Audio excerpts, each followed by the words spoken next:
सदूम का गुनाह। और वो दोनों फरिश्ते शाम को सदूम में आए, और लूत सदूम के फाटक पर बैठा था। और लूत उनको देखकर उनके इस्तकबाल के लिए उठा और जमीन तक झुका और कहा, ऐ मेरे खुदावंदो, अपने खादिम के घर तशरीफ ले चलिए और रात भर आराम कीजिए और अपने पांव धोइए और सुबह उठकर अपनी राह लीजिए। और उन्होंने कहा, नहीं, हम चौक ही में रात काट लेंगे। लेकिन जब वो बहुत बजिद हुआ तो वो उसके साथ चलकर उसके घर में आए, और उसने उनके लिए ज़ियाफत तैयार की और बेखमीरी रोटी पकाई और उन्होंने खाया। और इससे पेशतर कि वो आराम के लिए लेटे, सदूम शहर के मर्दों ने, जवान से लेकर बुढ़े तक, सब लोगों ने हर तरफ से उस घर को घेर लिया। और उन्होंने लूत को पुकार कर उससे कहा कि वो मर्द जो आज रात तेरे यहाँ आए हैं कहाँ हैं? उनको हमारे पास बाहर ले आ, ताकि हम उनसे सोहबत करें। तब लूत निकलकर उनके पास दरवाजे पर गया और अपने पीछे कवाड़ बंद कर दिया और कहा कि ऐ भाइयों, ऐसी बदी तो ना करो। देखो, मेरी 2 बेटियां हैं जो मर्द से वाकिफ नहीं। मर्जी हो तो मैं उनको तुम्हारे पास ले आऊं, और जो तुमको भला मालूम हो उनसे करो, मगर इन मर्दों से कुछ न कहना, क्योंकि वो इसी वास्ते मेरी पनाह में आए हैं। उन्होंने कहा, यहाँ से हट जा। फिर कहने लगे कि ये शख्स हमारे दरमियान कयाम करने आया था और अब हुकूमत जताता है, सो हम तेरे साथ उनसे ज्यादा बदसलूकी करेंगे। तब वो उस मर्द यानी लूत पर पिल पड़े और नजदीक आए ताकि कवाड़ तोड़ डालें। लेकिन उन मर्दों ने अपने हाथ बढ़ाकर लूत को अपने पास घर में खींच लिया और दरवाजा बंद कर दिया। और उन मर्दों को जो घर के दरवाजे पर थे, क्या छोटे क्या बड़े, अंधा कर दिया। सो वो दरवाजा ढूंढते ढूंढते थक गए। लूत सदूम से रवाना होता है। तब उन मर्दों ने लूत से कहा, क्या यहां तेरा और कोई है? दामाद और अपने बेटों और बेटियों और जो कोई तेरा इस शहर में हो, सबको इस मकाम से बाहर निकाल ले जा, क्योंकि हम इस मकाम को नेस्त करेंगे, इसलिए कि उनका शोर खुदावंद के हजूर बहुत बुलंद हुआ है और खुदावंद ने उसे नेस्त करने को हमें भेजा है। तब लूत ने बाहर जाकर अपने दामादों से, जिन्होंने उसकी बेटियां ब्याही थीं, बातें की और कहा कि उठो और इस मकाम से निकलो, क्योंकि खुदावंद इस शहर को नेस्त करेगा। लेकिन वो अपने दामादों की नजर में मुजहिक सा मालूम हुआ।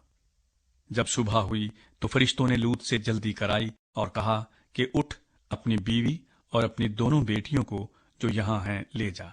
ऐसा ना हो कि तू भी इस शहर की बदी में गिरफ्तार होकर हलाक हो जाए।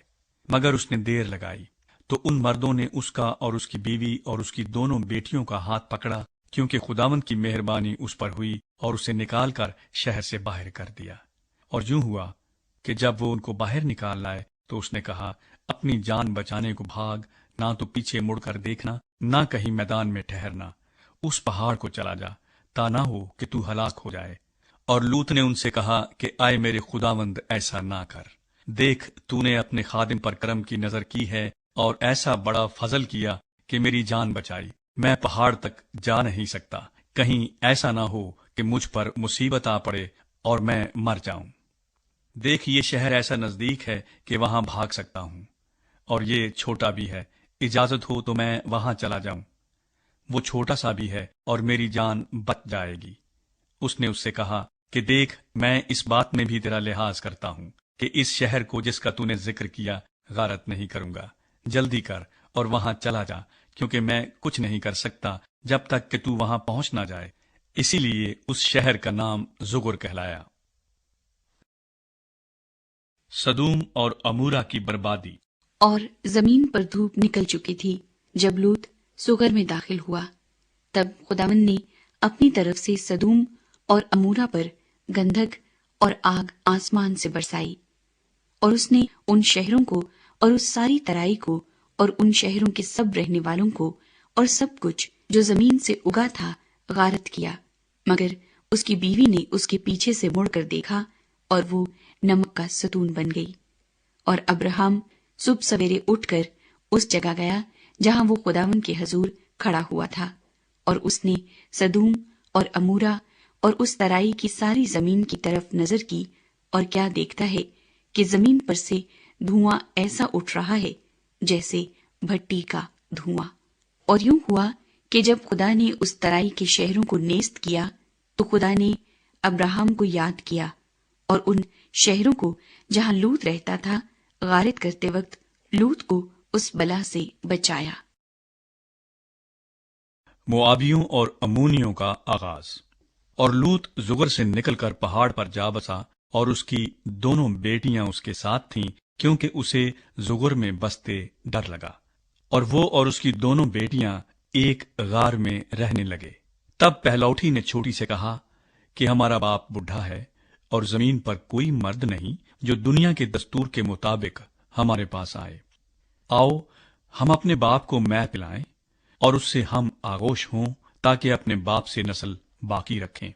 سو انہوں نے اسی رات اپنے باپ کو مے پلائی، اور پہلوٹھی اندر گئی اور اپنے باپ سے ہم آغوش ہوئی، پر اس نے نہ جانا کہ وہ کب لیٹی اور کب اٹھ گئی۔ اور دوسرے روز یوں ہوا کہ پہلوٹھی نے چھوٹی سے کہا کہ دیکھ، کل رات کو میں اپنے باپ سے ہم آغوش ہوئی، آؤ آج رات بھی اس کو مے پلائیں، اور تو بھی جا کر اس سے ہم آغوش ہو، تاکہ ہم اپنے باپ سے نسل باقی رکھیں۔ سو اس رات بھی انہوں نے اپنے باپ کو مے پلائی، اور چھوٹی گئی اور اس سے ہم آغوش ہوئی، پر اس نے نہ جانا کہ وہ کب لیٹی اور کب اٹھ گئی۔ سو لوط کی دونوں بیٹیاں اپنے باپ سے حاملہ ہوئیں، اور بڑی کے ایک بیٹا ہوا، اور اس نے اس کا نام موآب رکھا، وہی موآبیوں کا باپ ہے جو اب تک موجود ہیں۔ اور چھوٹی کے بھی ایک بیٹا ہوا، اور اس نے اس کا نام بن امی رکھا، وہی بنی امون کا باپ ہے جو اب تک موجود ہیں۔